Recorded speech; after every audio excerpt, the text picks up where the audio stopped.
On Sunday at 7 a.m., I woke up and noticed my wife wasn't in bed.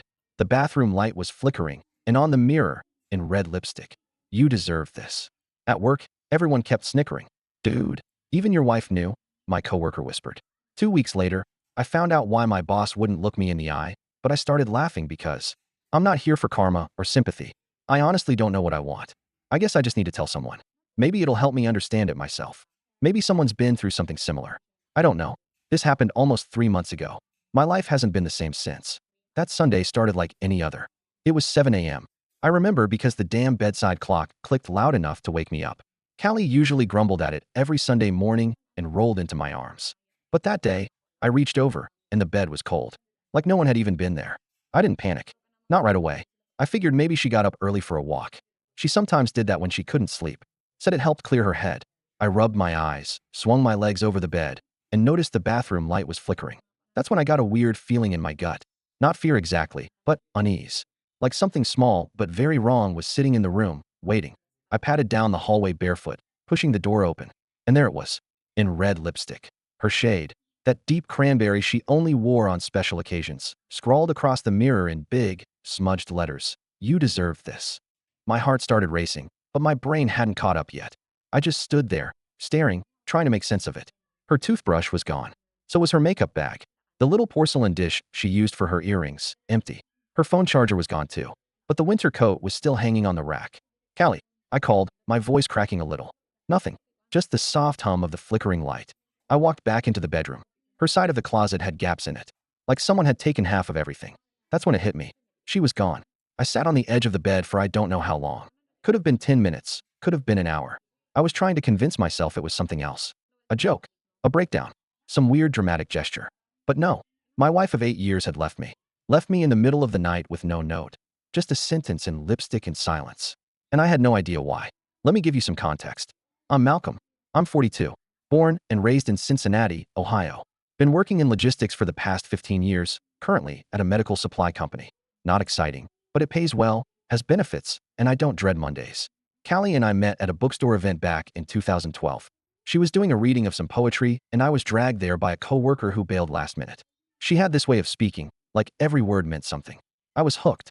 We dated for 2 years, got married, bought a house in Montgomery, just outside the city. We didn't have kids. Tried for a while. Then life got busy, and eventually it just faded from conversation. She worked part-time at the local library and volunteered with a bookmobile that drove to senior homes. She was warm, thoughtful, quick to laugh, but also private. I respected that. We gave each other space. Or I thought we did. The first person I called was her sister, Marta. Hey Marta, I said, trying to keep my voice steady. Did Callie stay with you last night? There was a pause. I thought you knew, she said, sounding hesitant. She told me she left. Like left for good. My stomach dropped. What do you mean, left for good? She said she needed space. That she was moving out. She didn't want me to tell you. She didn't leave a note. Just lipstick on the mirror. She said you'd understand what that meant. I don't, I whispered. Marta sighed. Look, I don't know the whole story. She was upset. Malcolm. She didn't want to talk about it. Just said something about finally being done. Done with what? The next few days were surreal. I kept expecting her to call. To text. To show up at the door and say it was a mistake. But nothing. Total silence. I called her phone, straight to voicemail. I tried her email. No response. I went to work the next day in a fog. I didn't know what else to do.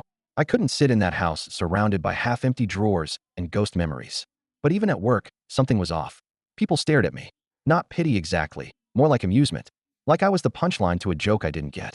Terry, a guy in IT I shared lunch with sometimes, passed by my desk and gave me a look. Then he muttered under his breath. Even your wife knew. I blinked. What did you say? But he just kept walking. The rest of the week, it was more of the same.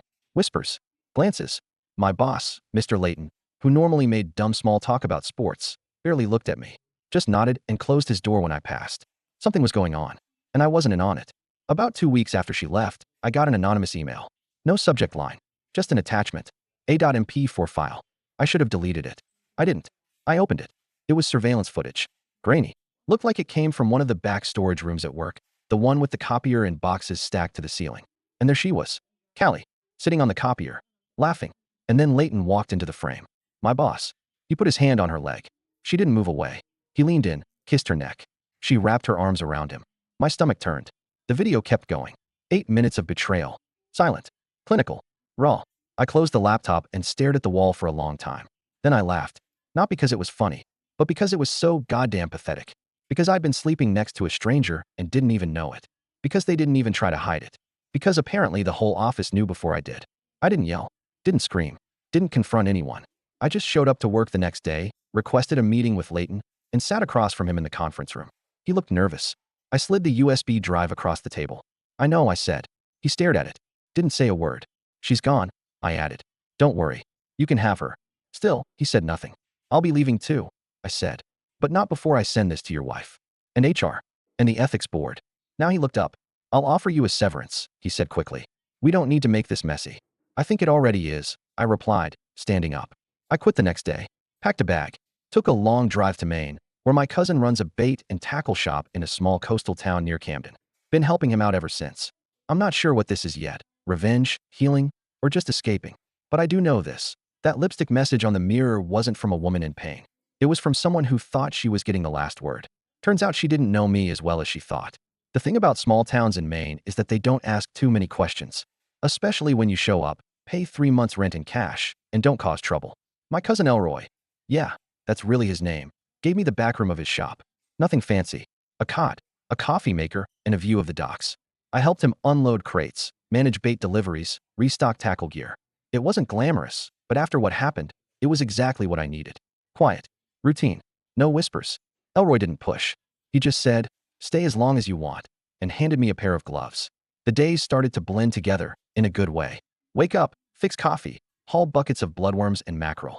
Watch seagulls fight over scraps. It felt like someone had peeled my life open and scraped out the noise. But of course, the mind never really quiets. I kept thinking about her. Callie. I'd lie awake at night, staring at the water-stained ceiling, wondering how long it had been going on. Had it started when she took that consulting job to help Leighton digitize old files? Was she already seeing him when we renewed our vows 2 years ago in Asheville? Did she ever plan to tell me? Or was I just the placeholder? One night, around 11:30, I got a text from an unknown number. You got your revenge. Feel better now. No name, but I knew. There was only one person it could be. I stared at the screen. My thumb hovered over the keyboard for a while. I typed. You chose him. Seconds later. You pushed me away for years. I just finally stopped waiting. My hands went cold. I typed again. Then why not just talk to me? Why lie? Why not leave with dignity? Her reply came 10 minutes later. Because I didn't want to feel guilty. If I hurt you first, then I didn't have to feel bad about leaving. That one got me. Honest, at least. Cruel, but honest. I never responded. I deleted the thread and blocked the number. Fast forward a few weeks. I'm working the counter when a woman walks into the shop.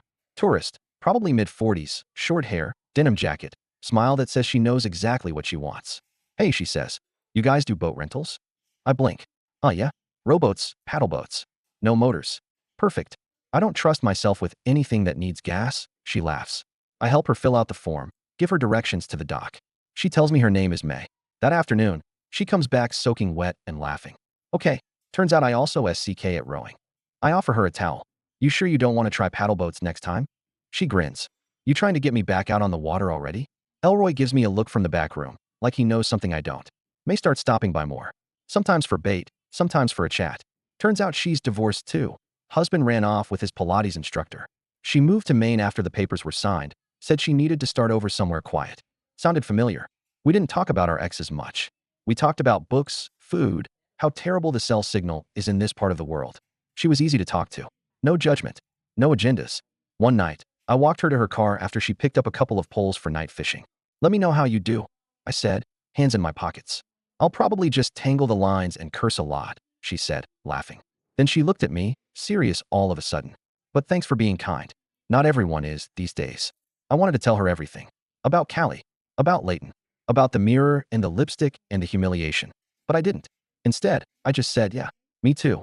I started to feel something again. Not quite hope. Maybe something smaller. Lighter. But nothing stays quiet forever. A month after the Leighton scandal blew up, I got a letter in the mail. No return address. Inside was a single photo. Me and Callie at our 5th anniversary dinner. Smiling. Her head on my shoulder. My arm around her.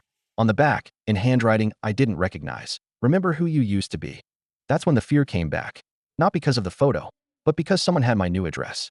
I hadn't told anyone. Not even Marta. And I'd blocked Callie. Elroy noticed I wasn't sleeping. Someone bothering you? He asked. Maybe, I said. You want me to ask around? I shook my head. Not yet. But I kept the photo. Not out of nostalgia. Out of wariness. Because something about the handwriting didn't sit right with me. It wasn't Callie's. And it sure as hell wasn't Layton's. Then, 2 days later, May showed up with a strange look on her face. "Hey," she said, stepping inside. "This might be nothing, but there was a guy outside my place yesterday. Just standing there. Staring at the water. Did he say anything? Nope. But he had Ohio plates." My stomach sank. Callie's cousin, maybe? Layton? No way they'd come all the way to Maine, right? I checked the door locks that night. Something I hadn't done in weeks. And I sat in the dark thinking, what the hell is this now? Because just when I thought I was starting to move on, it felt like the past was driving across state lines to come find me. After May told me about the guy with Ohio plates, I couldn't stop thinking about it. It's not like a guy standing near a lake is a crime, and Maine gets its fair share of tourists. But something about it unsettled me.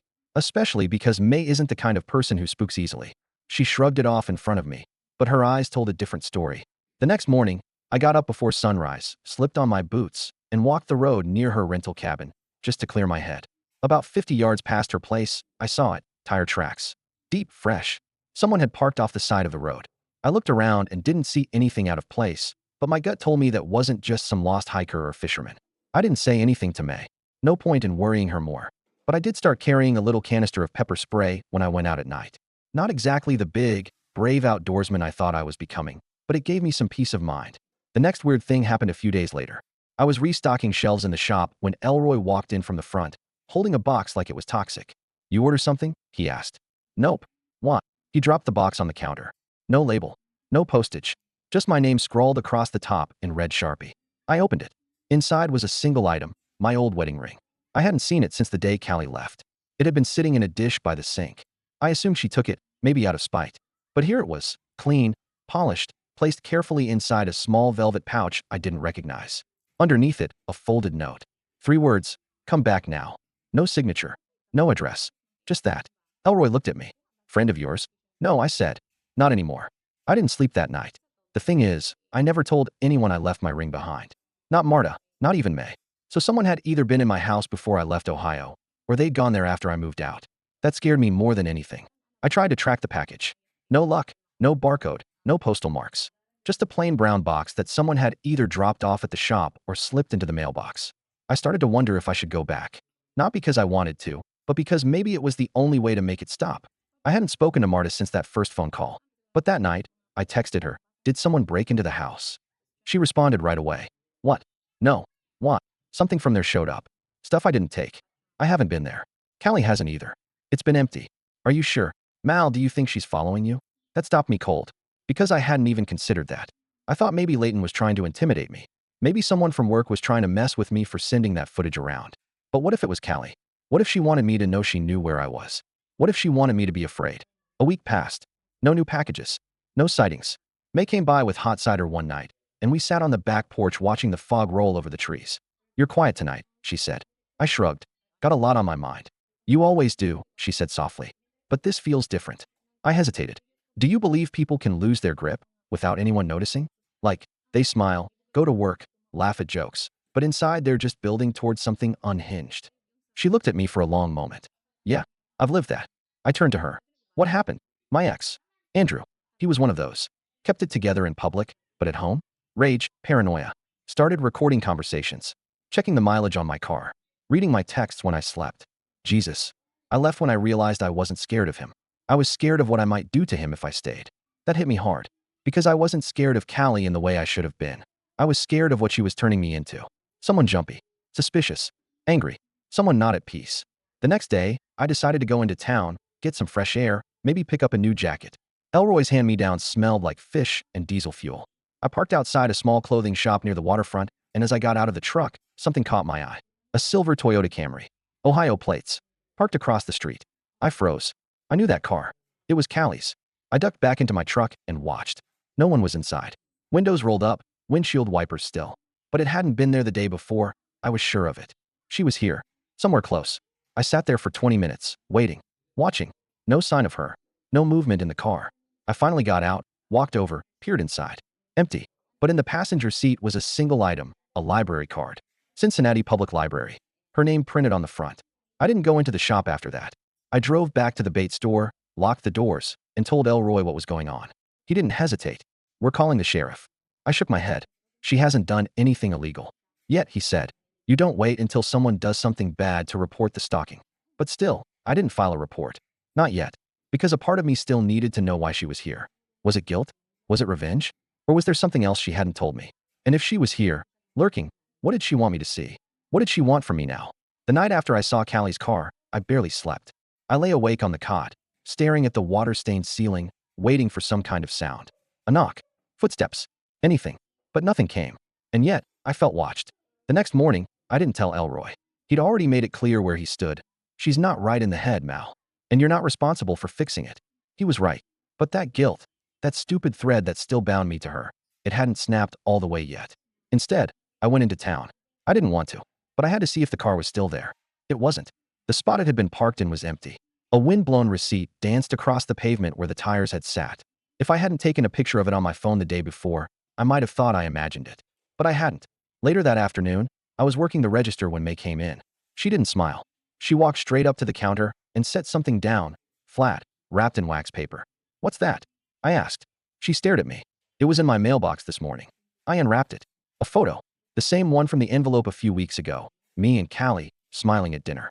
But this time, someone had drawn a red circle around my face. The ink had bled slightly from moisture, but the message was clear. May crossed her arms. Is this her? I nodded slowly. I think so. You need to go to the sheriff. I know. I'm serious, Mal. This isn't some sad ex-wife nostalgia trip. This is obsession. She knows where I live. She wasn't wrong. It was one thing to haunt me. But now she was circling people close to me, invading their space. It was escalating. That evening, I finally drove out to the sheriff's office in town. Sat in the parking lot for 15 minutes before going in. I didn't know what to say, really. My ex-wife might be following me across state lines, maybe sending me things, possibly watching my friend. It sounded unhinged, even in my own head. But I went in. The deputy on duty was a tall guy named Weston, probably in his mid-30s. Listened to everything without interrupting. He jotted notes on a pad as I spoke. When I showed him the photo, his eyebrows lifted. You got proof she sent this? No signature. But she's the only one who had access to this picture. Car with Ohio plates. Did you get a license number? Only the last few digits in a photo. I can show you. He took it all seriously, to his credit. Told me it was worth filing a report, even if nothing came of it right away. I'll send a deputy to check on the areas near your shop and your friend's cabin, he said. If this keeps up, and you get anything threatening, we'll escalate it. Thank you, I said. Really? As I left, he added, Malcolm, some people can't handle being left behind. And some people can't handle leaving and realizing they don't feel better. That stuck with me. That night, I dreamed I was back in the house in Cincinnati. But everything was wrong. The walls were covered in smeared lipstick. The floors were wet. The bed was empty. I kept walking from room to room calling her name, but she never answered. When I woke up, I was drenched in sweat and the power was out. No lights. No heat. Just darkness. I grabbed my flashlight, pulled on boots, and went outside. It wasn't the whole town, just our shop. The main breaker had been flipped. Elroy hadn't touched it. I sure as hell didn't. And it wasn't windy. Someone had been out there. I stood by the breaker box for a long time, just listening. And then I saw it. A shape at the edge of the woods. Not moving. Just standing. Watching. I raised the flashlight. The shape vanished. Gone in a second. Elroy believed me when I told him. He started locking the shop's doors behind me. Bought a new security camera system the next morning. We spent hours installing it together. Motion lights. Cameras facing the lot. Even one inside the store facing the back entrance. I don't like any of this, he muttered as we screwed a camera into place. It's like you brought your mess with you. I know, I said quietly. You planning to confront her? I don't think she wants a conversation. I think she wants control. Then don't give it to her. 2 days later, I got an email from a burner account. Subject line, you were never the victim. No message. Just another video attachment. Against every instinct, I opened it. It was audio, not video. A voice recording. Crackly. Like it had been taken with an old phone. I recognized the voices instantly. Me and Callie. It was a fight. One I barely remembered. From years ago. About kids, maybe. Or finances. I said something sharp. Maybe if you'd stop trying to fix everything, we could actually be happy. She went quiet in the recording. And then said, I'm tired of being your project. Click. End. I remembered that fight now. It was bad, yeah. But it was 5 years ago. We both said awful things. The fact she had this. Held on to it. Sent it. That's what rattled me. She was rewriting the narrative. Trying to make me the villain of her story. Maybe to justify everything she'd done. Or maybe to chip away at my sanity. Like she had to remind me that even my worst moments were documented and ready to be weaponized. I didn't tell May about the audio. I wanted to, but I didn't want her to see more of the ugly. More of what Callie was capable of. She noticed I was shaken, though. Brought dinner over. grilled cheese, soup, nothing fancy, but it tasted like comfort. We sat outside again. Quiet. The stars above us, so bright it almost felt fake. May leaned over after a while. You know you can't fix her, right? I know. I mean really no. I nodded slowly. I think I finally do. She hesitated. Because people like her, they don't stop until you make them. I wish that were the moment things turned around. But it wasn't. Because the very next day, someone broke into May's rental cabin. Nothing stolen. No forced entry. But the entire bathroom mirror had been written on. In red lipstick. One sentence, he lied to you too. After May's place was broken into, we couldn't ignore it anymore. It didn't matter that nothing was taken. The message was loud and clear. She wanted to hurt me through the people around me. And now that included May. I stayed with her that night, at her request. She tried to play it cool, said she didn't scare easy. But when I caught her double-checking the window locks 3 times, I knew she was just like me. We were both tired of looking over our shoulders. The next morning, I went back to the sheriff's office and filed a formal report. This time I didn't hold back. I gave them everything. The photos, the emails, the audio file, the box with my ring, the lipstick on the mirror. Deputy Weston took it all seriously. We'll put a watch out for the Camry. But if she's not making direct threats, our hands are a little tied unless we catch her on the property. I nodded. I understood. Laws don't protect you from ghosts. Just flesh. Still, I felt lighter having it on record. That same day, I made a decision. If Callie wanted to play games, I'd play smarter. I didn't want her arrested. I didn't want her institutionalized. I wanted her powerless. So I made some calls. A friend back in Cincinnati, Jared, used to work in corporate compliance. We'd kept in touch loosely over the years. He owed me a favor. Big one. Malcolm? Man, it's been a minute. What's going on? I need you to look into someone. Okay, who? Brian Layton. A pause. Then, your old boss. Yeah, and maybe Callie too. Anything public. Financial. Legal. Social media, burner accounts, paper trails. I'm not trying to ruin lives. Just trying to end a mess. You got it, he said. Give me a few days. In the meantime, I started to live again. May and I spent more time together. We went to the fall festival in town, ate funnel cake, took cheesy photos. She let me hold her hand without hesitation. She didn't ask for more than I could give. I like that about her. She let me be broken in peace. 3 days later, Jared called. You're not gonna believe this, he said. That guy, Layton, he's in hot water. What do you mean? Turns out, your little video kick-started something bigger. Your company's ethics board did a deep audit. Layton had been funneling funds from an equipment vendor, padding invoices, taking kickbacks. You're kidding. Not even a little. It gets better. They found emails between him and Callie. She helped him move some files, clean metadata. She probably didn't know the full scope, but she was definitely involved. I stood there stunned. You said you didn't want to ruin lives? Jared added. But, they might have done that all on their own. By the end of the month, the story broke publicly. Layton was fired. His name was in the local paper. White-collar fraud, breach of fiduciary duty, pending investigation. Callie wasn't named, but I recognized the mention of an external consultant under scrutiny. Her library job was history by then. She disappeared again, probably fled when the walls started to close in. I didn't have to lift a finger. All I'd done was pull back the curtain, let the light hit what was already rotting. Weeks passed. No more packages. No sightings. No lipstick. Just peace. One evening, I got a letter. No envelope. Just folded paper in my mailbox. I recognized the handwriting immediately. It said, "You were right. I don't feel better. I just feel empty. I hope you're happy." I stared at it for a long time. Then I fed it into the wood stove and watched it burn. Not out of anger, but because there was nothing left to say. That weekend, May and I drove out to Acadia National Park. We didn't talk about Callie or the past. We talked about what came next. About building something slowly, quietly, without fire and drama and ghosts in the rear view. We hiked until our legs burned, sat on a rock by the cliffs, and watched the ocean crash against the shoreline. She leaned against me and said, "Feels good to not be scared anymore." And she was right, because I wasn't scared anymore either. Not of her, not of being alone, not of letting go. A guy who woke up one Sunday to an empty bed, a flickering light, and a message in lipstick. It took me months to understand what that message really meant. You deserve this. No, I didn't. But maybe what I did deserve was the peace that came after. And finally, I got it.